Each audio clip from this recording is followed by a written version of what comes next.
This is The Poet and the Poem from the Library of Congress. I'm Grace Cavalieri. This program marks the anniversary of the end of the Vietnam War, featuring two writers, Vietnam novelist and poet Nguyen Phan Quay Mai. And she will speak to us from Vietnam, and Wayne Karlin, who's in nearby Maryland. There is no better way to meet people than to hear their voices. So we're going to ask a poem for each one. And Quay Mai, would you open with a poem and tell us what book it's from? Thank you so much, Grace, for having us on the program. I love the Library of Congress. It's one of the most beautiful libraries in the world. I've been there and I like to be there in person again and to see you again. So it's magical that we have this program together. So I'm going to read from my poetry collection, The Secret of Hoa Sen. And maybe I could, because, we have Wayne, a dear friend of mine on the program today. So I like to read a poem which I wrote about American veterans. So I was born and I grew up in Vietnam, and I grew up being told that I should consider American soldiers as the enemy. I was told to be fearful of them because of the many things that I learned at school about the cruelty of war and of soldiers who tried to kill us. But during my years of reading American literature, especially literature written by American veterans, I felt that everyone went to war, and if they survive, they would lose something, which is such a big part of them. And the Vietnamese poet Nguyễn Duy wrote, nói cho cùng trong mỗi cuộc chiến tranh, phe nào thắng thì nhân dân đều bại. In the end of each and every war, whoever wins, the people always lose. I feel like, both American people and Vietnamese people lost in the Vietnam War. And through my years of working with American veterans, I've learned so much about myself, about humanity of both sides, and the need for us to come together to help each other heal. And this poem was written when I was in Hanoi, sitting with someone whom I once considered the enemy. So maybe I read it in Vietnamese first and then in English. Với một cựu binh Mỹ, chúng tôi ngồi đối diện với nhau, màn xương hận thù được thay bằng làn khói phở bốc hơi nghi ngút. Ông nhễ nhại trong trời nóng bức như một người Việt thành thạo nâng đũa lên. Chiến tranh chưa bao giờ bị bỏ quên, chiến tranh chưa bao giờ chấm dứt. Hàng đêm ông vẫn phải sống sót những giấc mơ. Ông lặng im, tiếng còi xe bốn bề nổi sóng, trồng trành giữa chúng tôi, giữa hiện tại và dĩ vãng. Ông chẳng thể giải thích lý do của cuộc chiến, vì sao người thân tôi ngã xuống, vì sao bao trẻ thơ vẫn bị cầm tù trong nỗi đau chất độc da cam. Nếu ông kể thì tôi cũng chẳng chạm được vào màu trắng của những đám tang đã ghi dấu trên tóc ông, đã tạt vào đôi mắt ông, đang dìm tôi xuống chiếc phễu khổng lồ không đáy. Trên màn hình tivi, một cuộc chiến tranh đang sống dậy. Cách chúng tôi một gang tay, cái chết đang há miệng, ngoạm lấy, nuốt chửng từng số phận. Cách chúng tôi chỉ một gang tay. Cách chúng tôi chỉ một gang tay. With a Vietnam veteran, we sit opposite each other, a dewy curtain of hatred, replaced by the smoke screen of two steaming bowls of phở noodle soup. He sweats like a Vietnamese in the tropical heat. Like a Vietnamese, he raises his chopsticks. The war has never stopped. He has never forgotten about the war, and each night he must survive his own dreams. He stays quiet, traffic noise making waves from all four sides, rocking us between present and the past.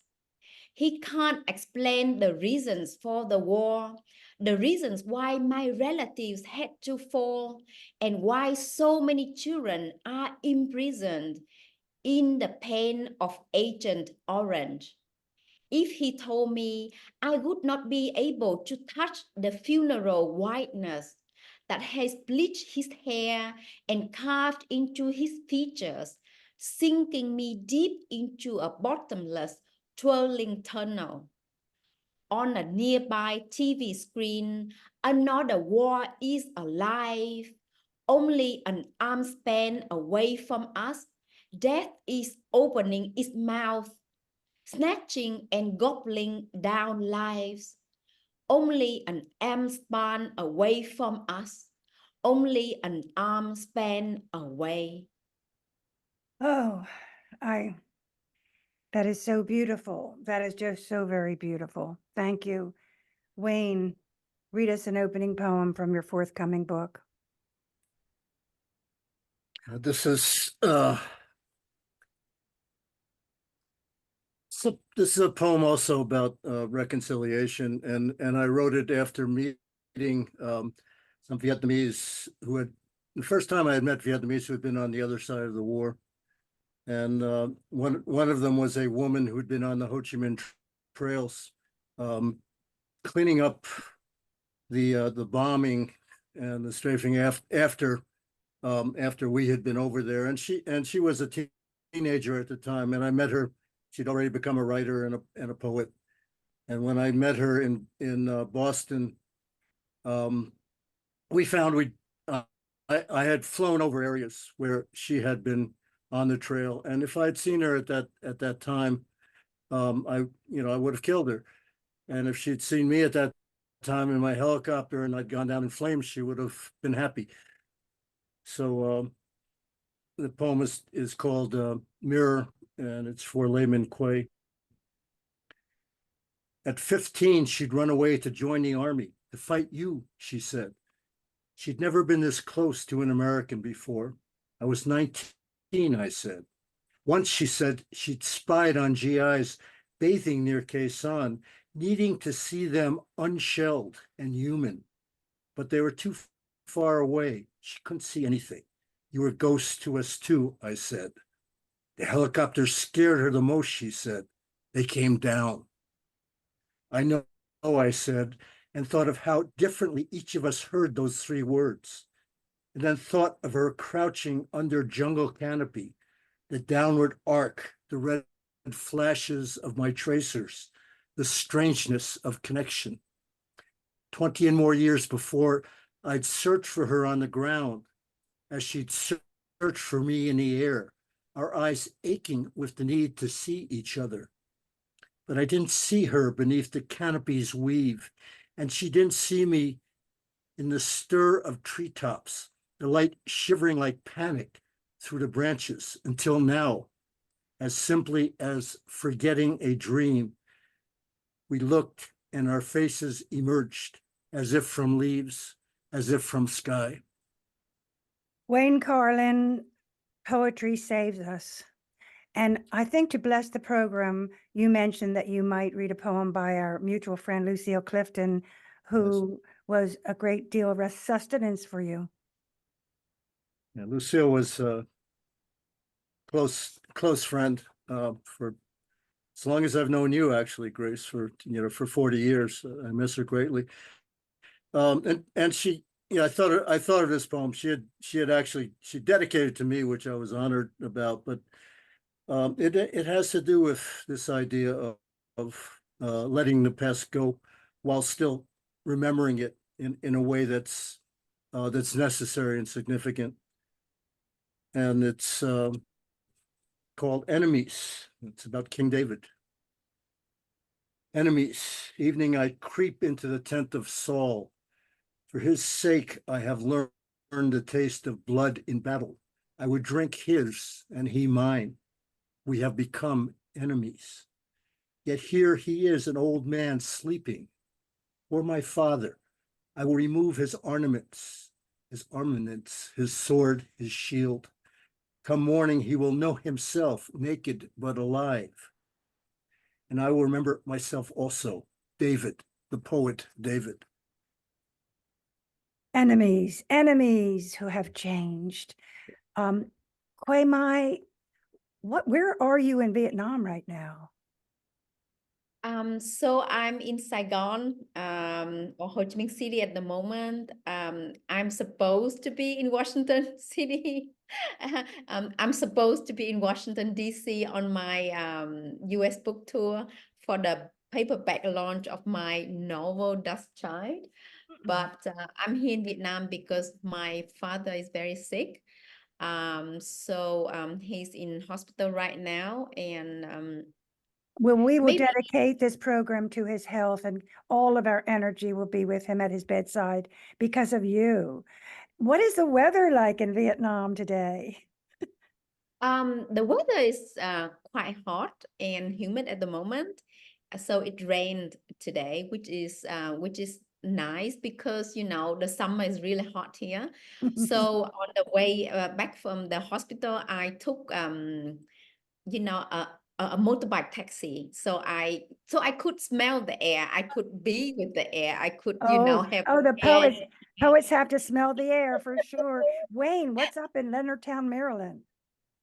It's had a gray, rainy, and cloudy today also. So we'll share that rain. Yeah, but there's a lot of light going on.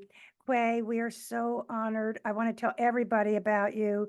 You've had more than a dozen books, including in American and Vietnamese, including poetry, and dozens of American awards. I am so proud of you. But before I tell about them, let us hear two poems. Quay Mai, would you read us a poem or two? Thank you so much. So I mentioned about my father. He's my hero. He did so many things to make sure that my two brothers and I continue our schooling.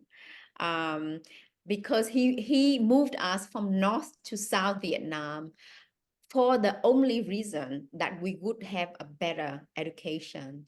And I remember they, like he was working every day from 4 o'clock in the morning until midnight. He did all types of job.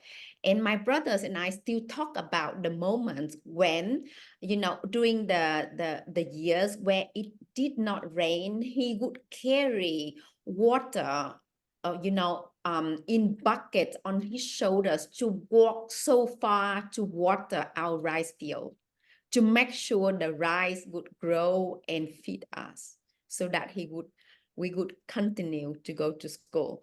So maybe I can read a poem for him. I've written so many poems for my father, but maybe I can read one today. My father, would you like to hear it? Maybe a little bit in Vietnamese first and then in English. Yeah. We would be so honored. Thank you. Cha tôi lên tàu mây nhòa tóc cha, tiếng còi tàu bật khóc. Dáng cha gầy gió chiều cứa buốt, nặng lăn những vòng quay chia ly. Tôi đi, bỏ lại sau lưng cánh đồng cằn khô lô xô nắng hạn, bàn tay chai sạn, rắc mùa xanh trên những cánh đồng. Dưới tấm lưng người là chuyện kệ của những mùa thóc, lời nhọc nhằn thánh thót mồ hôi, là hy vọng thở chừng ngày trong ngực. Đi được nửa đời người, tôi mới ngộ được ánh mắt cha, nụ cười cha và sự cả im lặng của cha hơn mọi gia tài. Tôi mới đọc được những điều cha nghĩ, nghe sau chiếc áo sờn bình dị, những yêu thương chảy nghẹn trái tim người, những yêu thương cha dành cho tôi, ngọt con sông mùa nắng khác. Tôi đứng trước cánh đồng ngày xưa cha gieo hạt, nghe đất mùa nao nức tình cha. My father, I board the train, clouds blur my father's hair. The train hooting burst into tears. My father's fragile figure, the afternoon wind cuts into us, chilling. Heavily, the turn of separation churns. Behind me, the dry fields are uneven in the scorching sun. My father's hands hardened and scarred, sprinkling rain seasons to come on the fields. Under his back, stories of the seasons of rice harvest. The words of good work sing out with the sweat and hope he breathes every day. I have already spent nearly half of my life, but the only inheritance I understand is my father's gaze and his smile more than any other. I can only read his thoughts, alive behind his simple faded shirt, love overflowing, choking his heart. The love he dedicates to me that sweetens the rivers in the scorching season. I stand before the field that my father sowed, listening to the new season rise under the earth. Thank you. Listening to the new seasons rising under the earth, which is what you represent to us. It's so interesting. The father in literature is time honored tradition, but in American literature, it's a little more acrimonious. We have a lot to learn about respect and honor, and you help us a lot. Thank you so much. The Vietnamese language is so beautiful. I don't even need to hear the translation. Thank you. Wayne, I have known you for 40 years. Once you had black hair. I like you anyway. We know you are a Thank you. Vietnamese veteran, and you have spent a Vietnam War vet. You have spent every hour since then for 50 years bringing Vietnamese writers and American writers together. And you've been building a bridge of peace like no one else in America. So you are the author of 8 novels. I have read every one of them. And now you have a book of poetry coming out. And so we want to hear something from it. What's the title going to be? I don't have a book of poetry coming out. Yes, you do, Wayne. Yes, you do. Do that. I have a novel coming out with. But wait a minute, you have 8 poems written, so, right?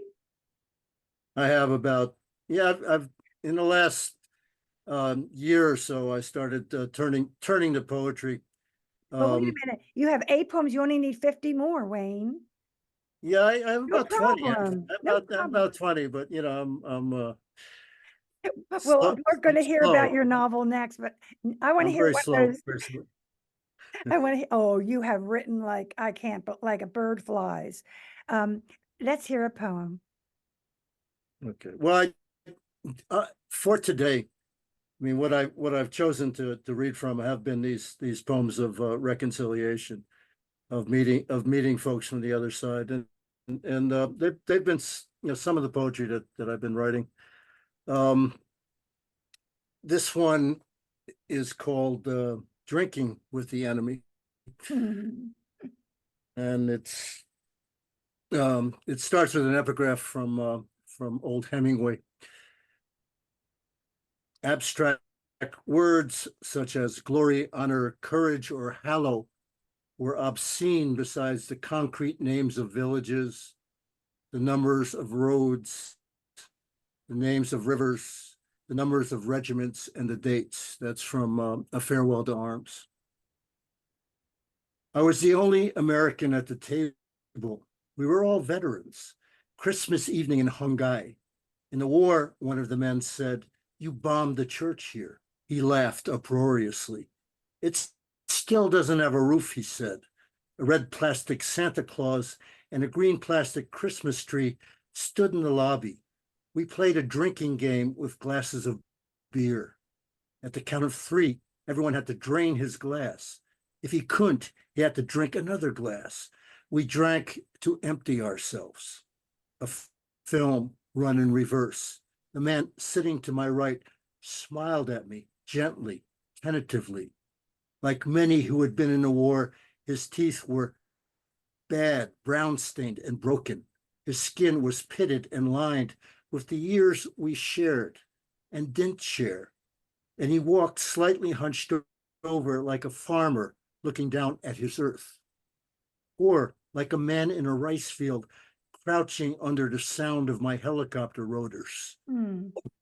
How, he asked me, then where? It was his only English word. He tapped his chest with the carapaced fingers of his farmer's hand, trying to dislodge the two questions we all asked each other and the two questions we didn't. When? Hmm. Where? Did you try to kill me there? Did I try to kill you then? I took his hand and pushed it against my chest. Quang Nam, Tuat Tien Way, Quang Tri, I said. These are all provinces in Vietnam. He grabbed my other hand and pushed it against his chest. I could feel his heart beating hard through the skin of my palm. Quang Tri, Quang Tri, Quang Tri, he said. One of the other veterans yelled, "What, hi, ba, yo." We drained our glasses 10 times, 9 of them for the 9 years the man to my right was there longer than I. His eyes grew desperate. His farmer's hand was trembling. He pointed at his filled glass, pointed to his mouth, tapped his forehead hard with his blunt, calloused finger. Quang Tri, Quang Tri, Quang Tri, he said, tapping violently to dislodge the seepage flowing with the beer into his brain, pushing heavily into the cavities of his heart. I took the glass of the man to my right from him, and I drank it for him into myself, all of it for him. It nested in my chest, an icy stone. I could feel his heart. I could feel his heart. That's what that poem is about. And these words must be made permanent. This life you've lived, this community you've made, this has to be put on the page. This is the reason we live. It is the reason we live, to restore and to heal. This is going to be a beautiful book. Wayne, I'm really, really very, very touched, and I'm going to love this. I'm going to publish that book. So beautiful. Quay, your first international publication of poetry was Hassan with Bruce Weigel, a mutual friend of ours. And I wondered how that worked. Did you write the Vietnamese and then you put it into English and then he worked with the English? I would be very interested in knowing about that collaboration. Thank you so much, Grace.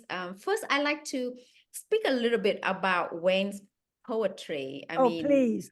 Like we that poem can't, we must. that poem was just so heartbreaking, but so beautiful and so healing. And I mean, during my years living and working in Hanoi, I translated for the reunions between former enemies. Just like Gwen described, I was there when the men who were opposites each other during the war were now drinking and talking and laughing with each other and crying with each other. It was so emotional.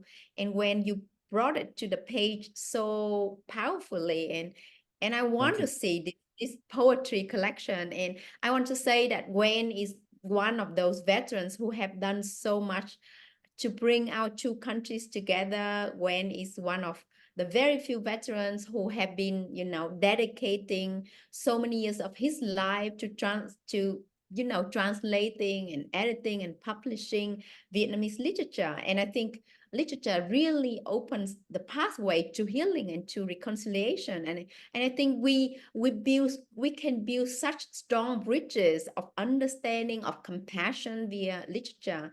In my first novel in English, The Mountain Sing, there's this young girl who was who was being bombed by American airplanes, but whose grandmother brought home American literature, and she read it, and she fell in love with American people, and she was thinking to herself, if everyone was willing to read each other and see the light of other culture, there would be no war on earth.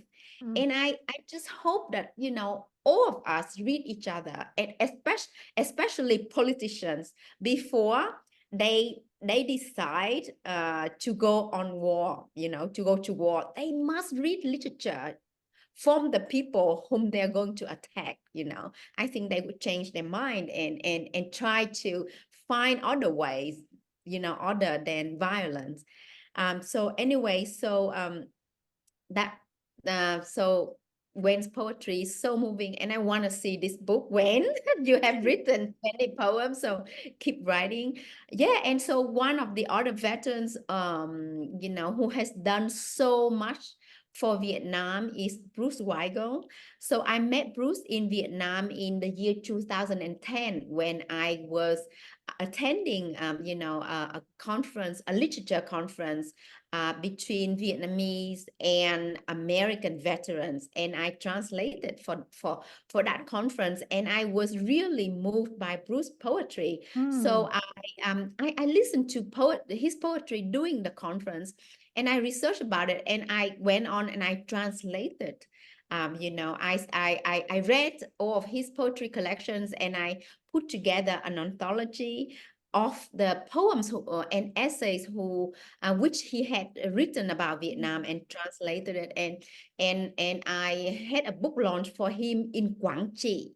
Nguyen just wrote a poetry, the poem about the battle of Quảng Trị, and where the veteran kept talking about Quảng Trị. This is the most bloody battlefield during the war in Vietnam, and I took Bruce there to have a launch for his book, and it was so emotional. It was so heartbreaking. We had so many veterans who came to our reading, and we went to the cemetery where we burned incense for the dead Vietnamese soldiers. And can you believe we went to a grave with 2 headstones. This was an area in the National Cemetery where there were many graves without any names. They were like, unnamed, the graves of unnamed soldiers. So we came upon a grave with 2 gravestones. There were 2 families who claimed that grave to be their child. So, that single grave had 2 gravestones. So it was really an incredible experience. So I translated his work first, and then Bruce asked me, why do you keep translating other people's poetry? How about your own? And at that time I had been, writing and publishing in Vietnamese. So I didn't think about translating my own work, because I wanted to translate, poetry by veterans, to bring veterans together, to foster an understanding and empathy and reconciliation. But his question, gave me a thought. Maybe I could translate my own poetry, and ask him to help edit it. And so we worked together for years on this book, which is like, it's called The Secret of Hoa Sen. So it's like a selection of my poems which I had written in Vietnamese and translated into English with his help. And then after we finished working on the translation, Bruce submitted it to BOA editions. They have the translation series. So luckily we won a grant to have this book published. So And yeah, it I won was the Lannan Award, which is very competitive. So I was wondering about that, and it's a great story. Can you read us a bit of it? Thank you, thank you. So when mentioned rice field in his poem, maybe I can read a poem about rice field or the significance of rice in the Vietnamese culture, or also in my own life. So this poem is from The Secret of Hoa Sen. The poem I can't yet name. My hands lift high a bowl of rice, the seeds harvested in the field when my grandmother was laid to rest. Each rice seed tastes sweet as the sound of lullaby from the grandmother I never knew. I imagine her soft face as they laid her down into the earth. Her clothes battered, her skin stuck to her bones. In the great hunger of 1945, my village was starved for graves to bury all the dead. Nobody could find my grandmother's grave, so my father tasted bitter rice for 65 years. After 65 years of searching, spirits of my ancestors led my father and I to my grandmother's grave. I heard my father call Mum for the first time. The rice field behind his back trembled. My 2 feet cling to the mud. I listen to the burning incense of my grandmother's soul spread, joining the earth, taking root in the field where she quietly sings lullabies, calling the rice plants to blossom. Lifting the bowl of rice in my hands, I count every seed, each one glistening with the sweat of my ancestors, their backs bent in the rice fields, the fragrance of my grandmother's lullaby alive in each one. So this poem is dedicated to my grandmother, who died in the great hunger of 1945 when Vietnam was colonized by both the French and the Japanese. And at that time, 3 million Vietnamese died, including three members of my own family, my grandmother, my uncle, and my great uncle. We lost. The sweat of my ancestors, the sweat of my ancestors. Just those simple words. They are the memorial. This work must be known, it must be written, it must be cherished, it must be read. Quay Mai, we are so honored that you're sharing this. Now, Wayne, in his original poem with us, talked about an encounter with a former enemy. I wonder if you would mind just telling the story again very briefly, which is going to be rephrasing the poem. But 25 years ago, Wayne, you and I sat in the studios of WPFW with this person, I believe. And can you just quickly summarize that encounter from Vietnam where you nearly killed each other? And it must go down in history. It must be heard today again. The poem said it so lyrically. Now I want to hear it flat out. Okay. And I think it ties in very much to what Quay Mai was talking about, in that sense of needing to read each other, understand each other's stories. Not just to understand the facts of people, but to really get into their souls with that kind of empathy. And that moment of meeting Layman Quay, who was that woman, was really what led me to all of the work, whatever work I've done in reconciliation, because every day for 50 years, let me say. Yeah.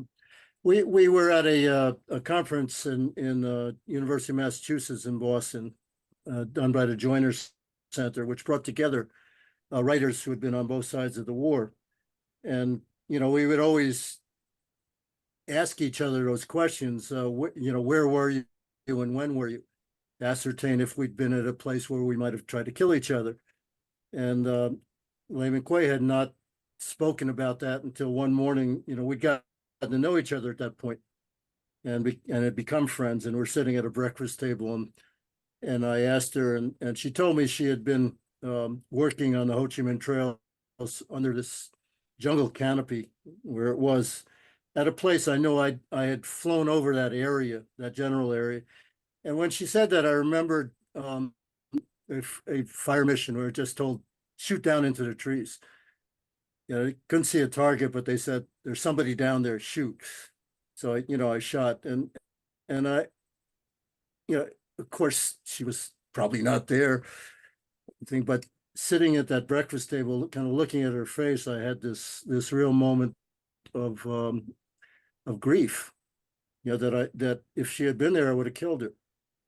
And that image in the poem of the face coming out of the jungle, the human face coming out of the jungle, because if I had seen her on the ground, she would have been in a uniform. She would have been the uniform. She would have been enemy, not a human being. She would have been a target. If she'd seen me in my helmet and flak jacket with a machine gun, I would have been enemy. I would have been a target. So it's that moment of seeing the human face that I had not been able to see all those years before, and the fact that we were both writers, and we're dealing with. I mean, it brought me to this idea that we shared, that we really need to bring each other's stories. And you brought her to America. I wrote to And you America, and we did a collection of stories from the three sides of the war: the American side, and the Vietnamese refugee side, and that side. Plus that, many that other anthologies. Yeah, you know each other's humanity by knowing each other's stories, and when you know each other's humanity, that's Quay Mai said, it makes it harder to kill each other. Oh, wow. In 1973, you wrote Free Fire Zone, and then The Other Side of Heaven. Now, and your anthologies. How many books altogether have you combined Vietnamese and American writers? There were Whether in translation or other. Yeah, I mean, there were two main anthologies, but also another one called Love After War. But there are also about 12 novels and short story collections by Vietnamese writers that I was able to get published through Curbstone Press. We did a Voices from Vietnam series, which brought out the first anthology, The Other Side of Heaven, and then pretty much every year we were getting another Vietnamese writer translated and published in the United States. How many times have you gone to Vietnam since? Remember, probably about I don't know, 7, 8, 9 And times. how many times have you brought Vietnamese writers to America? A dozen? I didn't bring them. I brought Lê Minh Quay and Hoang Tai, who were involved with that anthology, for a book tour we did for the anthology. Joiner Center has brought them. Dozens. One Quay Mai was one of them. Yeah, I just have to say that you are a hero. You are my hero. You have made something possible that was impossible before, Wayne. But we are now going to honor another part of you, another room in the house, which is your poetry. So please give us a poem.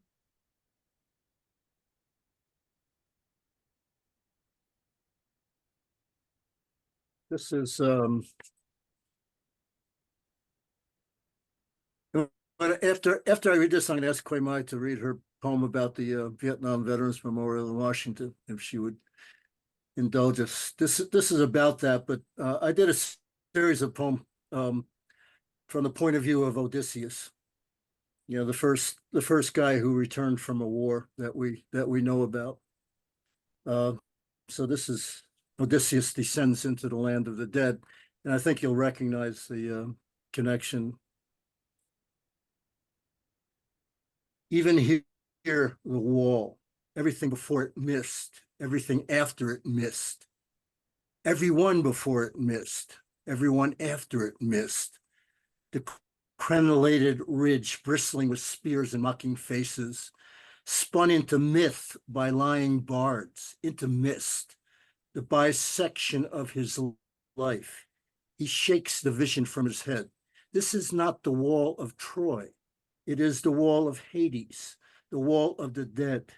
It is black and smooth and mirrored and stretches to the horizon. It does not narrow to a point of perception. It continues circling the world, Ouroboros. It is a black band that presses against his eyes. It is a black mirror that swallows him as he draws closer. His reflection merciless, aged, scribbled over by the names carved in white letters into the black mirror of the wall. The names of the dead write themselves on his skin, across his forehead, his chest. The white names carve themselves into his skin. Their barbed letters rake his face like the nails of women, tangled together like discarded clothing on the deck of his ship, trench fires into his skin. Odysseus the cunning, destroyer of cities. Offerings line the base of the wall, a dove with its throat cut, a pack of cigarettes, a bottle of beer, a gutted daughter, a pack of condoms, a pair of dog tags. The offerings fade, return as the dead themselves, draining into the dirt, their faces covered with rubber ponchos against sudden rain. It washes his skin, churns the earth at the base of the wall into red mud. The dead are all wearing his boots. His body strains against the need to step back, step away. He pushes against it forward as he would in battle. The corpses cave into themselves, into the earth, into dust that puffs up and settles in the creases on his face. He steps through the wall into the land of the dead. He will learn to fit himself, silent as moss, to the embrace of stone. He will learn to become moss, which is stone dreaming of life. Which is moss dreaming of life. Stone dreaming of life, stone dreaming of life. A dove with its throat cut, a dove with its throat cut. That is the tombstone for the Vietnam War. But your book is Odysseus in Vietnam, isn't it? That's what it is. Exactly. And Wayne, you said that Quay Mai had a companion poem that we could hear. She would honor me with reading that. Thank you, thank you. So I wrote this poem a long time ago. When I first visited Washington, D.C., I think it must have been in 2008 when I first went to the States, and I visited a friend, in Washington, D.C. together with my husband, who took me to the Vietnam War Memorial, but I refused to go in. I thought I at that time, I had not become friends with any American veteran. I had not read much American veterans literature, and I did not see their humanity because of all the teachings I had been, receiving from my years growing up in Vietnam. So I told him I don't want to honor, the people who were in Vietnam who helped to contribute to the devastation that I grew up witnessing. So I stayed outside, was really angry, and then my husband went inside, and he came out and he pulled my hand. He said, "If you don't go in, you are going to regret it, because I know you're very interested in history." And so I went in, and my first feeling was that this war is not long enough, because it should honor also the names of Vietnamese and Laotian and Cambodians who lost their lives in the war, right? Because there are like millions of people who lost their lives in the war, and this is not enough.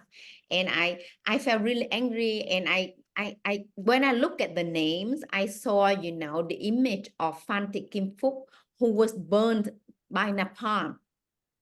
In this famous photo of Nick Wood, of this girl naked because she was burned by napalm and she was running. And I saw her running from the names, and I was upset. And then I saw at the foot of the wall, I saw the letters that were written by relatives of the fallen soldiers. They had written to their loved ones, and I picked up one of those letters, and it was from a man whose father had died in Vietnam.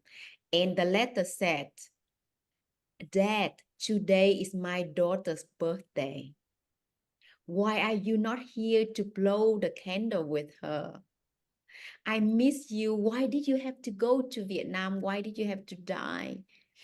And I stood there and I read a letter and I cried.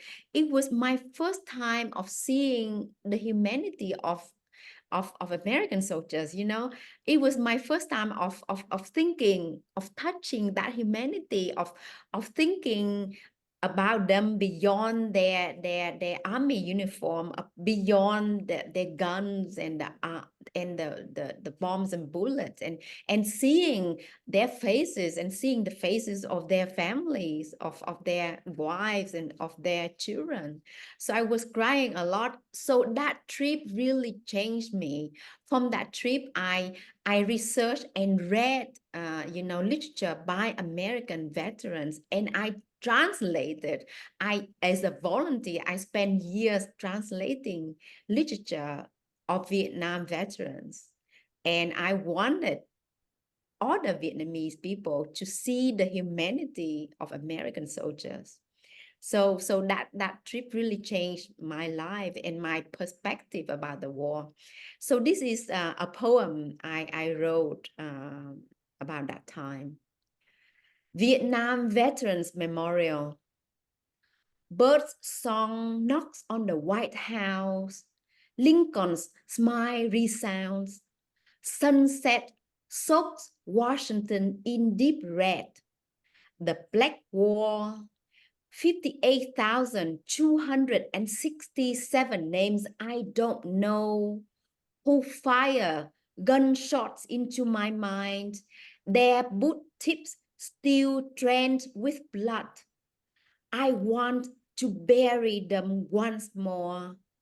Agent Orange flares up its color, and the burning Phan Kim Phúc runs out from the rows of names. Black, silent, the silent answer for thousands of questions. A tiny rose lights up a sharp pain, a letter dim with tears that someone wrote for his dead father. I hear from the gloomy earth the sounds of American fathers carrying their babies in their arms, their eye sockets like bomb craters, their hearts bullet holes. Agent Orange lives in their bodies, their blood flows and drags their crying babies from their arms. Every name on the black wall sinks into my skin to become every face of the fallen Americans. Washington this afternoon, red sunset or tears. Their hearts bullet holes. Quay Mai, your transformation is a symbol. It's something that you are going to place like a chip of crystal in each of our hearts that hear you, because your transformation is a symbol to the world that we can change, that we can accept, that we can believe. And I thank you so very much for that poem. I thank you so very much. I would like to talk about your novels as well, because you are absolutely at the top of your game in America. You have won dozens of awards. Your last book, I believe, was named the best book in 10 American newspapers. So let's talk about those a little bit. The Mountain Sings, won, I think, 10 awards or something. Then Dust Child, as I say, was the best book in LA Times and every single newspaper in America. What makes this a bestseller? What are you doing? What are you saying? Thank you so much, Grace. You're too nice to me. So I wanted to add Vietnamese perspective into the canon of literature in English about Vietnam, which is still dominated by non-Vietnamese voices.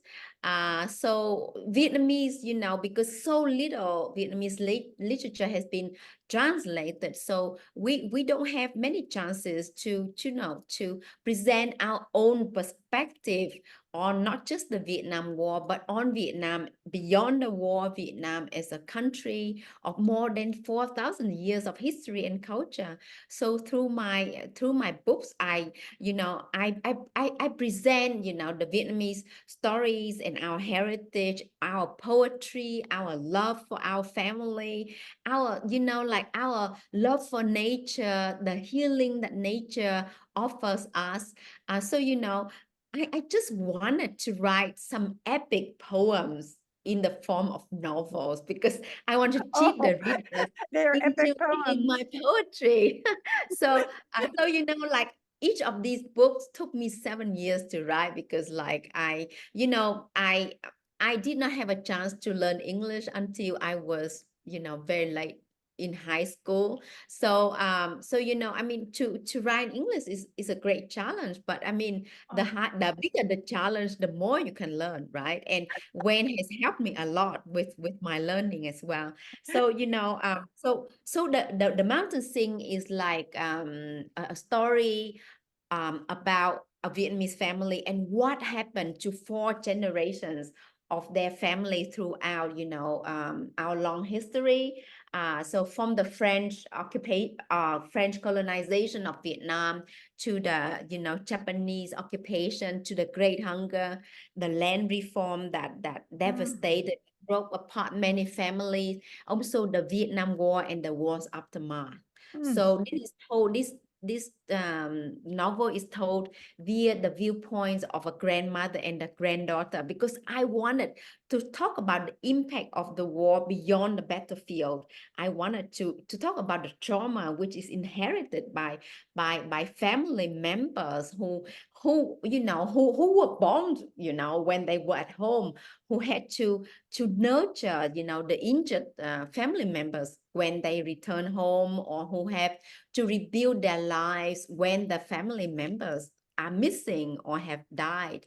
So this is very much a story about the strength of women and how women can be the pillar of the Vietnamese mm. society, and also the importance of nature, and also the impact of the war beyond the death and injury on the battlefield, because I talk about Agent Orange and the damage of Agent Orange on our nature, on our environment, and also generations of young Vietnamese who are born until today deformed by Agent Orange. This book has enabled me to have a big family because like so many veterans have written to me, Mm. and share with me their personal stories and pictures and their experiences during the war. And it's just very moving because I really think that literature can bring people together. And my novels, the second novel, Dust Child, is about another often forgotten aspect of the war, which is the mixed race children who were born out of the war. Before I researched for this book, I did not know that there were nearly 100,000 of mixed race children who were born out of relationship Mm. between American soldiers and Vietnamese women, and most of them, were abandoned Mm. by their parents during the war, and they grew up homeless, and they were Mm. very much discriminated by our society, who called them children of the dust or bụi đời, because they were homeless. They did not belong to, they did not have a family, so they were called children of the dust. And I wanted to show via this book that these American children deserve our respect, our empathy, and who need to continue to need our support in their search for their parents, because tens of thousands of them are still looking for their parents with very little hope. So in this book, I also want to talk about, I want to document, the impact of war on the lives of young men and women, because there were like hundreds of thousands of Vietnamese women who had to serve American soldiers during the war. Mm. Because like American soldiers who were, stationed in big cities like Da Nang or Saigon, they had the chance like to go to bars or go to brothels.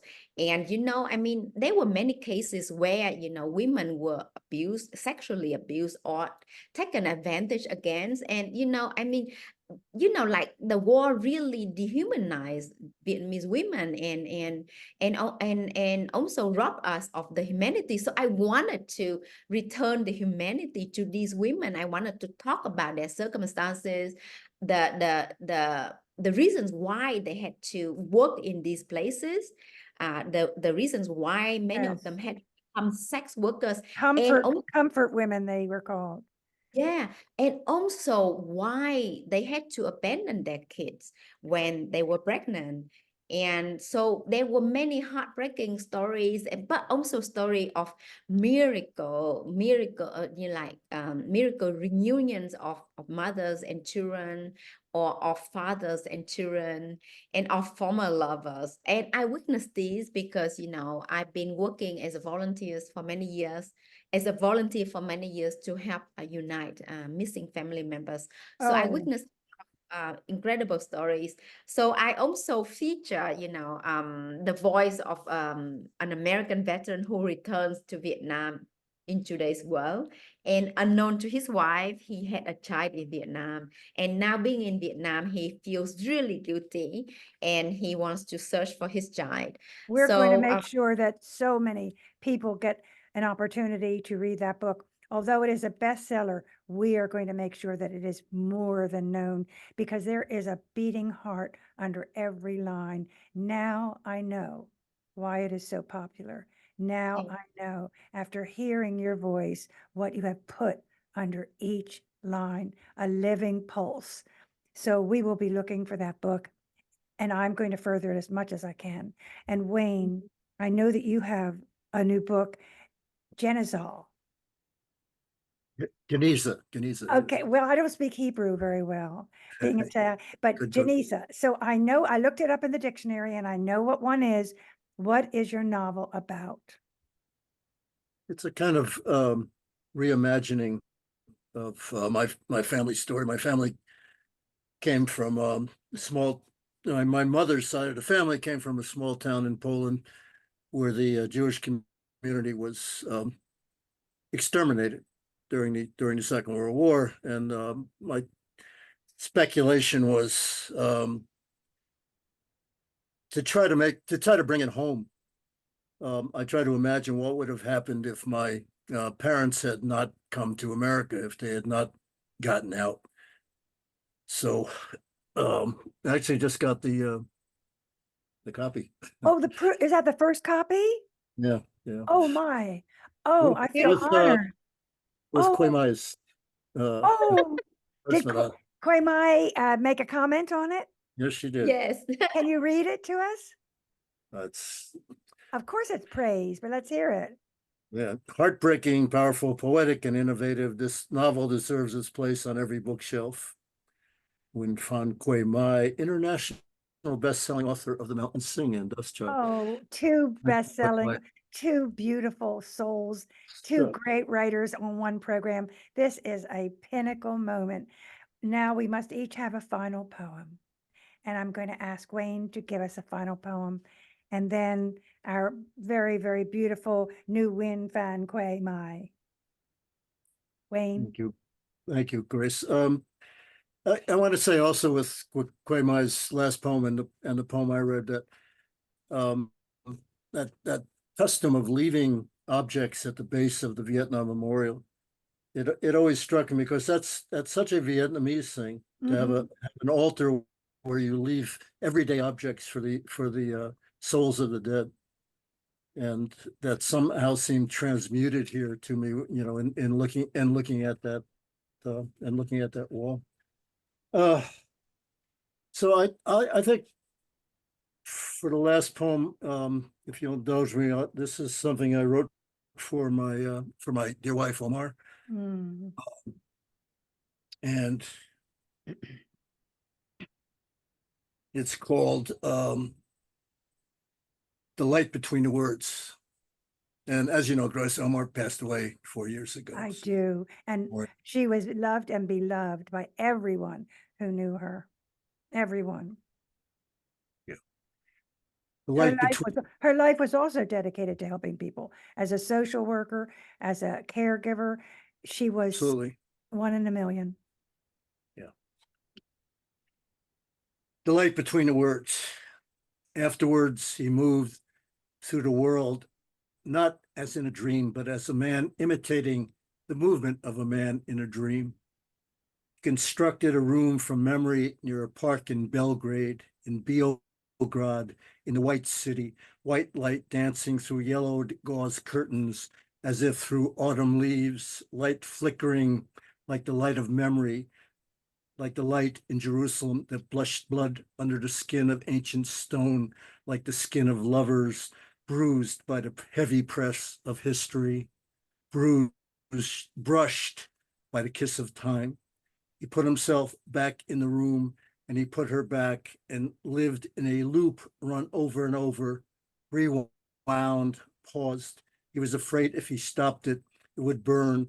A spot of flame would flare in the center of the frame from the very place their bodies were joined and widen swiftly in a fiery circle. And he felt that circle widen in his stomach and chest, like the burn of grief, the burn of absence.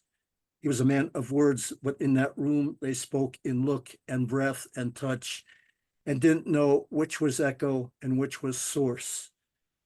They spoke in the language of a country that no longer existed, and of a city in that country, and of a street in that city, and of a building in that street, and of a room in that building. And the words for the world were gone, and now he had to learn to search for her in the light between the words. Wayne Karlin, if we stop telling the story, it will go away. Thank you for telling this story. And now Nguyen, Phan, a final poem. Thank you so much, Grace. Before I read the poem, I want to thank our listeners. To anyone listening to us, thank you so much for your time. I'm honored to be spending this program with you.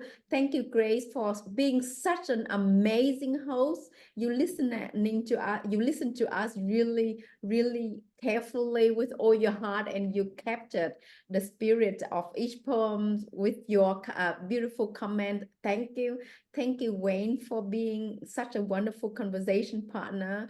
I love your new novel, and I would encourage everyone to get a copy of this novel, because it deserves its place on everyone's bookshelf. And Wayne, we need your poetry book. And I want to thank Mike, who is our technician, who has been recording us, who makes this program possible. So I read a poem about my father, and I would like to end this poem about this program with a poem about my mom, who's my hero. Is my like I've written a lot of poetry about her, because she's someone who works so hard, also who never ceased to believe in a better future, even though she lost her parents from a very young age. But she still is very hopeful, and she never ceases to believe in the goodness of people. My mother's rise. Through the eyes of my childhood, I watched my mother, who labored in a kitchen built from straw and mud. She lifted a pair of chopsticks and twirled sunlight into a pot of boiling rice. The perfume of a new harvest soaked her worn shirt as she bent and fed rice straws to the hungry flames.